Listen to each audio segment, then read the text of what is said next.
Lock off season 2 के update को लेकर आ चुके हैं हम आपके बीच में। लॉक ऑफ सीजन 2 अपने आखिरी पड़ाव पर पहुंच चुका है। 5th वीक में ऑलरेडी लॉक ऑफ सीजन 2 चल रहा है। इसके बाद मात्र 1 वीक और बचा हुआ है। ऐसे में सवाल ये होता है कि इतने सारे लोग जो आ चुके हैं उनमें से जाएगा कौन, कौन पहुंचा है टॉप 5 में, कौन पहुंचा है टॉप 4 में, किसका हो चुका है इविक्शन और कौन इस 5th वीक में इविक्ट होकर चला गया है घर के बाहर। जहां हमने आपको पुराने वीडियो में बताया, अपने पिछले वीडियो में, कि किस तरीके से आकांक्षा चौधरी का होगा इविक्शन सुजैन के द्वारा, क्योंकि सुजैन आई थी उसके एक तरह से गेस्ट अपीयरेंस देने के लिए। उसके सहयोगी के तौर से सुजैन को एंट्री कराई थी मेकर्स ने।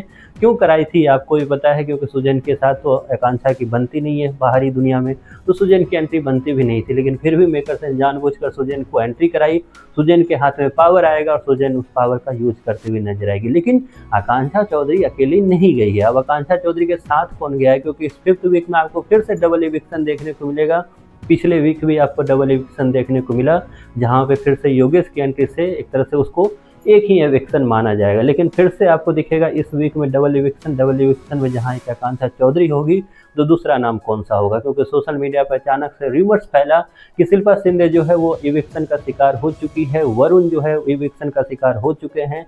लेकिन मैं आपको बता दूं, ना शिल्पा शिंदे ना वरुण इस वीक इन दोनों में से कोई नहीं जाएगा। जाएगा कौन, तो जाएगी पामेला। जी हाँ, आकांक्षा चौधरी के साथ जो दूसरा इविक्शन होगा वो होगा पामेला का। पामेला जो है इविक्ट होके घर से बाहर जाएगी और इविक्शन के साथ ही पामेला का जो सफ़र है वो ख़त्म होगा। और इससे पहले की वीडियो में हमने आपको बताया था किस तरीके से आकांक्षा चौधरी जो है वो एक तरह से फिर से शिकार होगी मेकर्स के इस चाल का और इविक्ट होकर वो भी अपना सफ़र ख़त्म करते हुए नजर आएगी। वहीं पर अब सवाल ये उठ जाता है कि आकांक्षा चौधरी और पामेला तो चले गए और बाकी लोग जो हैं वो किस तरीके से निकलेंगे, क्योंकि अगले ही वीक में किस तरीके से ख़त्म होते होते अगला वीक में आपको टॉप 5 नज़र आएगा।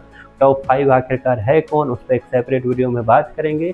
लेकिन फिलहाल इतना तो जरूर लगता है कि आकांक्षा चौधरी को निकालने के लिए फिर से मेकर्स ने उतनी ही गेम खेली जितना कभी उन्होंने योगेश को निकालने के लिए खेला था। अब पीछे पलटकर अगर आप देखोगे तो आकांक्षा चौधरी को जिस तरीके से पहले इविक्ट किया गया, आकांक्षा चौधरी को जिस तरीके से सीक्रेट रूम में डाला गया, आकांक्षा चौधरी को जिस तरीके से पनिशमेंट सेल में डाला गया, आकांक्षा चौधरी को जिस तरीके से अब इविक्ट करने के पीछे सुजैन का हाथ होना, कहीं ना कहीं ये बताता है कि मेकर्स जो है अपने आप में ही एक तरह से फंस कर रह गए। क्योंकि सेम उन्होंने यही टैक्टिस जो थी वो योगेश के पीछे लगाई थी और वही टैक्टिस जो एक तरह से सुजैन के पीछे लगाते हुए नजर आए। क्योंकि अचानक से लॉक ऑफ सीजन 2 में गेस्ट के रूप में सबको सपोर्ट करने के लिए अलग अलग मेंबर आएंगे, जहां सबको मिलेगा अलग अलग मेंबर। जहां पे शिल्पा शिंदे के लिए विकास गुप्ता, वहीं पर एक तरह से जन्नत आती हुई दिखेगी आपको शिवांगी के लिए, वहीं पर राम कपूर के लिए उनकी जो वाइफ है वो आएगी, गौतमी आएगी। तो वहीं पर अब सवाल ये होता है कि योगेश के लिए भी जब सौरभ आया तो आकांक्षा के लिए सुजैन क्यों आई, क्योंकि आकांक्षा और सुजैन की तो बनती नहीं है। तो सुजैन यहाँ पर आकर